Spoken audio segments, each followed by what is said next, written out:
My wife said for the thousandth time. My ex would never disappoint me like this. I finally snapped. Then maybe you married the wrong person. She went pale. I continued. Lucky for you, I can fix that mistake. The divorce attorney was on speed dial. I, 34 male, have been married to my wife, 32, for 6 years. Together for 8 total. We have no kids, which looking back now feels like the only smart decision we ever made together. Let me paint you a picture of what my marriage has been like. Every argument, every disagreement, every minor inconvenience, there he was. The ghost of boyfriend past. Her ex. The guy she dated for 2 years in college before he moved across the country for some job, and they mutually ended things. She said she was over him, said it was ancient history, said they'd grown apart and there were no hard feelings. But he never really left our marriage. Forgot to pick up the dry cleaning? My ex always remembered everything. He had this incredible memory for details. Didn't want to go to her cousin's 3rd wedding? My ex loved my family events. He actually enjoyed spending time with my relatives instead of acting like it was torture. Bought the wrong brand of almond milk. My ex knew exactly what I liked without me having to spell it out for him. Got a promotion, but the raise wasn't as big as expected. My ex was so ambitious. He was already a senior manager by 30. I swear to God, if I heard my ex one more time, I was going to lose my mind. And last Tuesday, I finally did. We were having dinner. I'd cooked. Nothing fancy, just some pasta with homemade sauce. Something I've been making for years that she used to love. Used to being the key words here. She took one bite, made this face like I'd served her garbage, and said, "This is so bland. You know, my ex made this amazing bolognese. Like restaurant quality. He actually understood how to season things properly." I put down my fork, set it very carefully beside my plate. Felt something inside me shift. My ex would never disappoint me like this, she continued, not even looking at me, just scrolling through her phone while criticizing the meal I'd spent an hour making. Something in me just broke, quietly, cleanly, like a bone that's been stressed too many times finally snapping. Then maybe you married the wrong person, I said. Her head snapped up. What did you just say?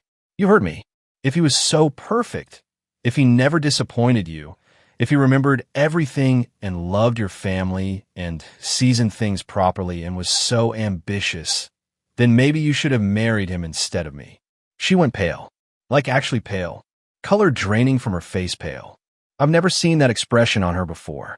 I was just lucky for you, I continued, keeping my voice completely calm.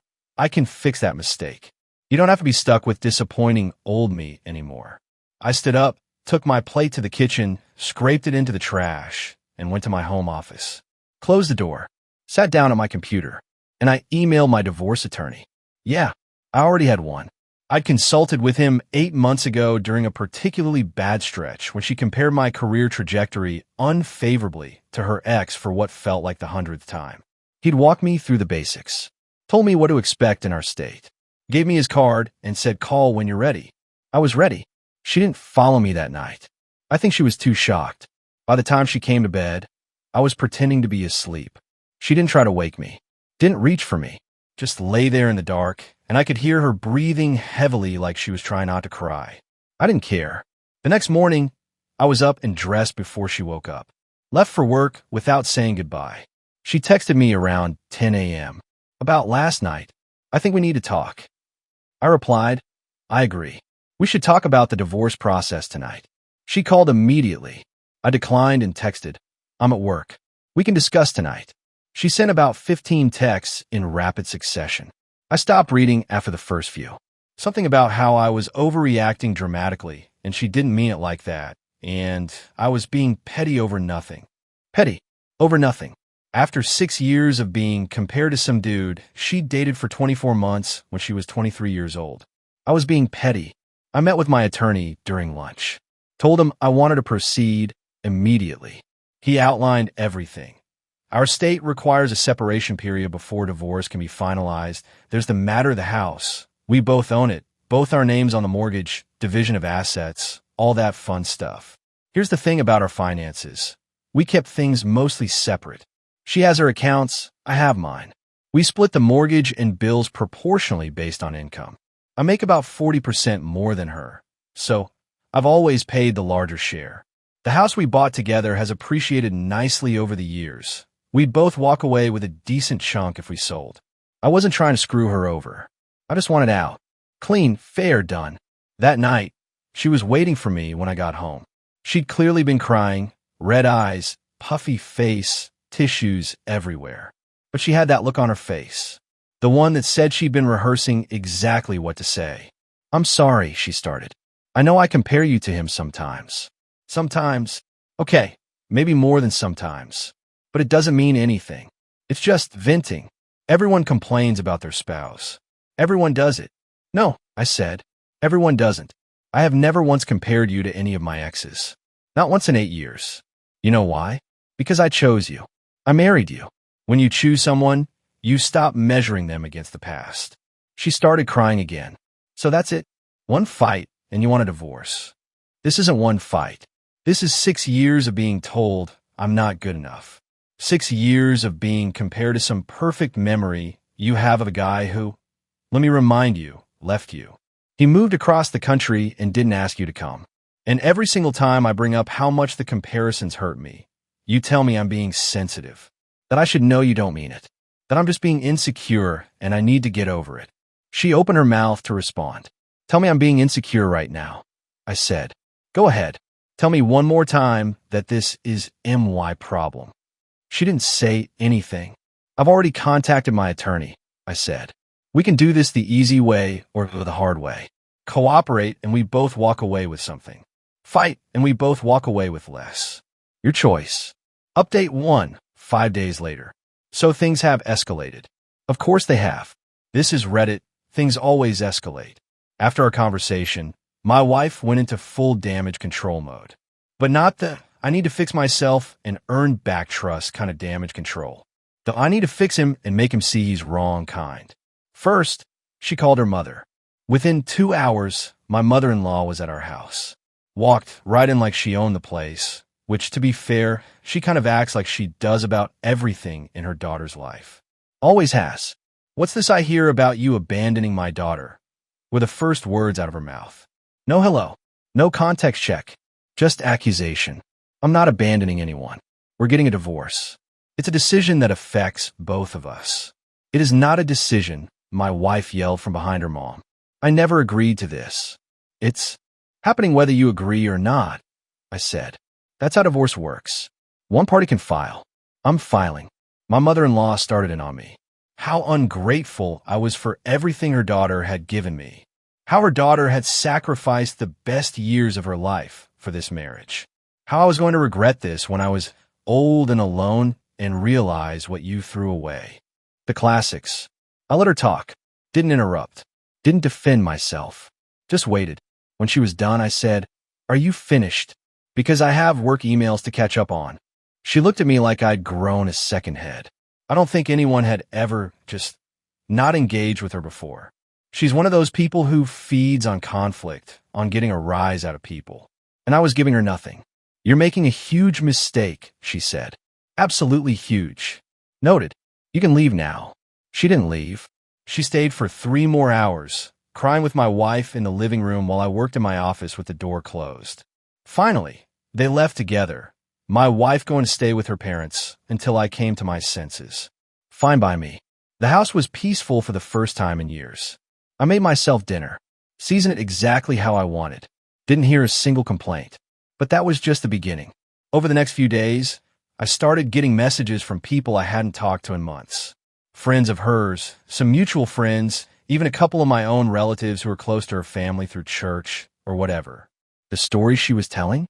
That I was having a mental breakdown. That I'd snapped out of nowhere without any warning. That she was the victim of my sudden and cruel abandonment after years of being a devoted wife. Not a single mention of the years of comparisons. Not a word about the ex thing. According to her narrative, we had a perfect marriage, and I just woke up one day and decided to destroy it for no reason. One of her friends actually sent me a message saying, "I can't believe you'd do this to her. She's always said you were the love of her life." I screenshot that and sent it back with, "Funny, she spent 6 years telling me her ex was better than me at everything." Maybe ask her about that before you decide who the victim is here. The friend didn't respond. Then came the real dirty move. Day 4 of her staying at her parents' house, I got a call from our mortgage company. Apparently, someone had been calling repeatedly to inquire about options for the house. Specifically, whether one party could refinance or assume the loan without the other's consent if there were concerns about the stability of the marriage. Guess who that someone was? My wife was already trying to figure out how to get the house for me. Before we'd even talked to lawyers together. Before any papers were filed. Before any actual negotiation. I called my attorney immediately. He said it was a common move. One party tries to establish ownership or rights ahead of official proceedings. He advised me to document everything and absolutely not to leave the house, because physical possession matters in these situations. Then her mom called me directly. Not my wife. Her mom. I think we should talk, she said. Adult to adult. Without all the dramatics. Okay, I'm listening. My daughter made mistakes. I understand that. I'm not saying she's perfect, but you're throwing away a good marriage over wounded pride. With all due respect, you have no idea what my marriage has been like from the inside. I know my daughter loves you. Does she? Because for 6 years, all I've heard is how much better her ex was. At everything. Every single thing I do is compared to him and found lacking. Is that what love looks like to you? Silence. I didn't think so, I said. She's under a lot of pressure. Her job has been stressful, and you know she's always struggled with insecurity. And I've spent 6 years being patient about that. 6 years of never once comparing her to anyone. 6 years of trying to be understanding and supportive. I'm done. I'm not a rehabilitation center for her insecurities. I'm supposed to be her husband. Her mom started crying on the phone. Please, just give her one more chance. She'll go to therapy. She'll work on herself. She promises. She should definitely go to therapy. That'll be good for her. But she should do it for herself, not to save a marriage she spent 6 years undermining. I hung up. That night, I got a text from an unknown number. Just a screenshot. It was from my wife's social media, a post from 3 years ago. A photo of her and her ex at someone's wedding, dressed nice, standing close together with a caption about running into old friends and some connections just don't fade. I hadn't known about that post. She'd never mentioned seeing him. Ever. The text with a screenshot just said, "Thought you should know they've been in contact more than she's admitted. Sorry, man. I don't know who sent it. Don't really care. What mattered was this. She'd been secretly meeting up with this guy. The guy she compared me to constantly. The guy she never shut up about. And she never mentioned a single encounter to me." Update 2, 12 days later. Alright, so, the last week has been absolutely wild. After I found out about the secret contact with her ex, I did some digging. Not stalking, just looking at things I'd never thought to look at before. Her social media accounts, which I'd honestly never paid much attention to. Our shared cloud storage where old photos were backed up automatically. Stuff like that. What I found made my stomach drop. At least 4 separate occasions over the past 3 years where she'd seen her ex as friends. Dinners, coffee dates, once a concert when I was traveling for work. All completely hidden from me. All arranged through messages she thought were private. Was it physical cheating? I don't know. Maybe not. Probably not. But emotional? The messages I could see fragments of were telling. Lots of, "I miss our conversations," and "You always got me in a way nobody else does," and "Sometimes I wonder what life would have looked like." I took screenshots of everything I could access. Sent them to my attorney. He said it strengthened my position considerably, especially if she tried to claim I was abandoning a loving marriage for no reason. Then she came back to the house. Not to reconcile. To get some of her things, she said. But she also had a specific agenda.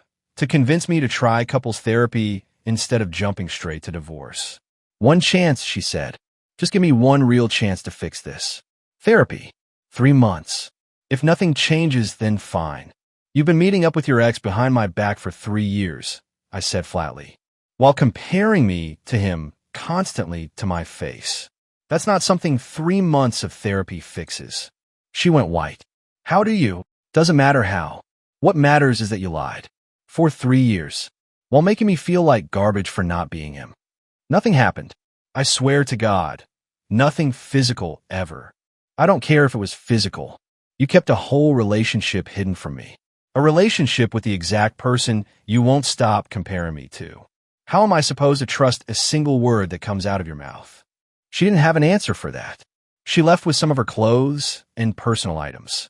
I didn't stop her. Didn't engage with her crying or her apologies or her promises to do whatever it takes. I just watched her, pack and let her go. 2 days later, her mom showed up at my workplace. Yes, at my actual job, the place where I earn the income that paid for most of our house. I work in a professional office setting, business casual, open floor plan, clients occasionally walking through. And here comes my mother-in-law, marching past reception, demanding loudly to speak to me about a family emergency. My manager came over to my desk with this confused expression like, there's a woman here claiming she's your mother-in-law. Says it's urgent? Should I call security?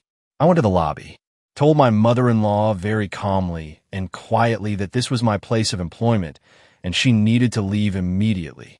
Not until you agree to sit down with my daughter like a rational adult.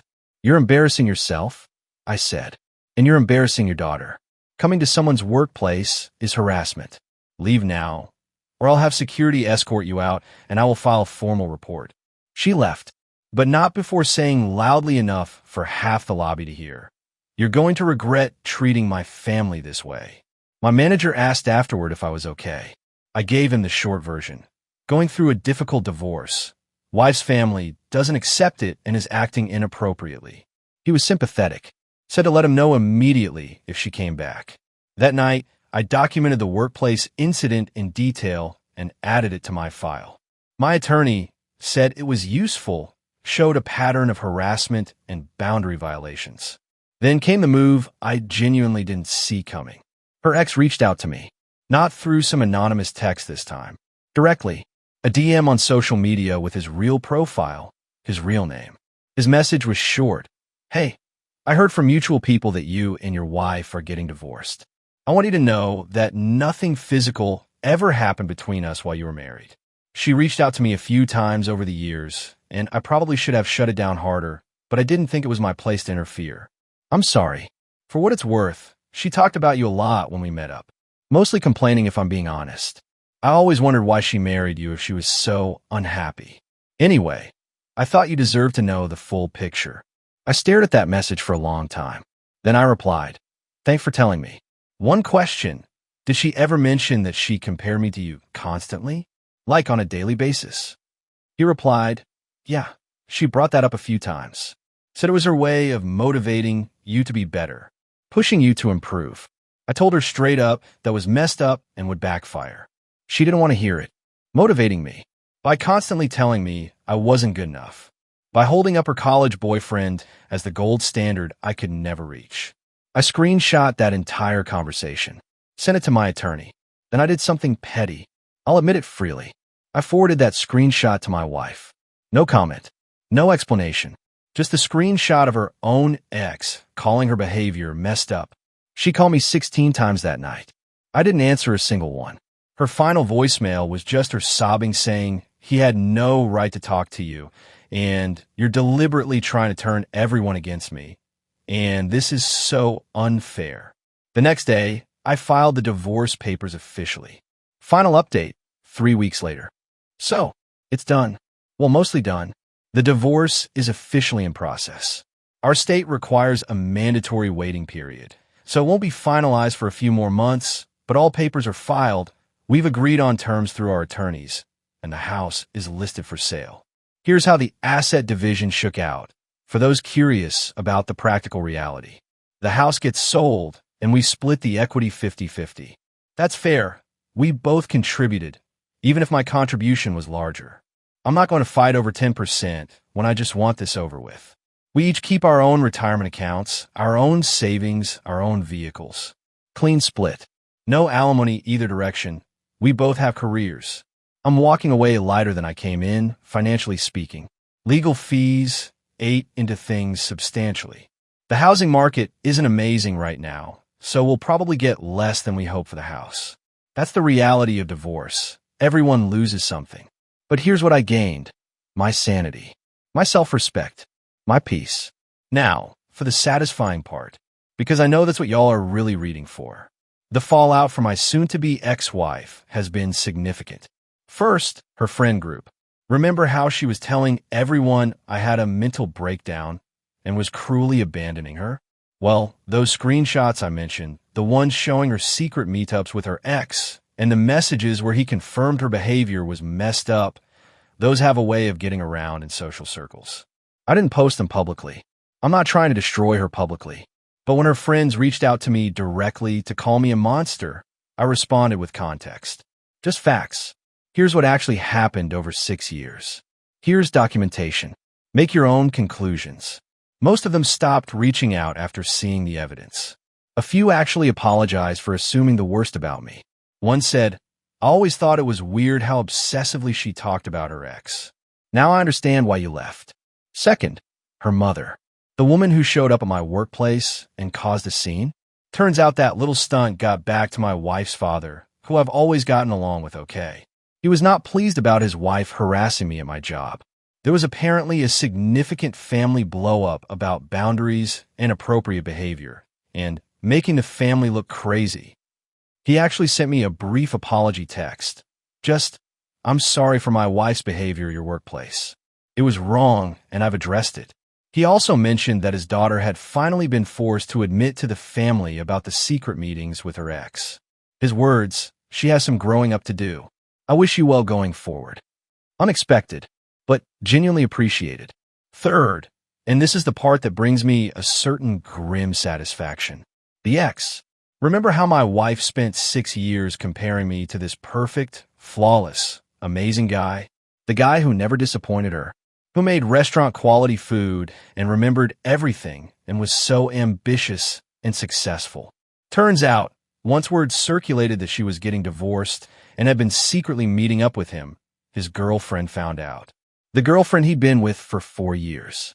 The girlfriend he was apparently planning to propose to soon. She dumped him, and my wife, fresh off filing for divorce, apparently thought this was her golden opportunity. Her chance. The universe finally aligning to give her what she always truly wanted, a second chance with her perfect ex. She reached out to him, made her move, said something along the lines of, "Now that we're both single, we can finally be together the way we were always meant to be." He turned her down, completely, finally, decisively. According to what filtered back to me through mutual connections, he told her that he'd moved on from her years ago, and she was living in a fantasy version of our past that never actually existed. That he never seriously considered getting back together. That he only stayed in occasional contact because he felt somewhat sorry for her. And that, frankly, her behavior toward me throughout our marriage had shown him a side of her personality he found genuinely ugly. She spent 6 years telling me this guy was perfect, holding him over my head constantly like a trophy I could never win, making me feel like a consolation prize she'd reluctantly settled for because she couldn't have what she really wanted. And when she finally got her chance, he didn't want her either. I'm not going to lie. When I heard that, I laughed. I actually laughed out loud alone in my apartment. Not because I'm glad she's suffering. I don't wish her genuine harm. But the irony is just too perfect. She destroyed our marriage chasing a fantasy.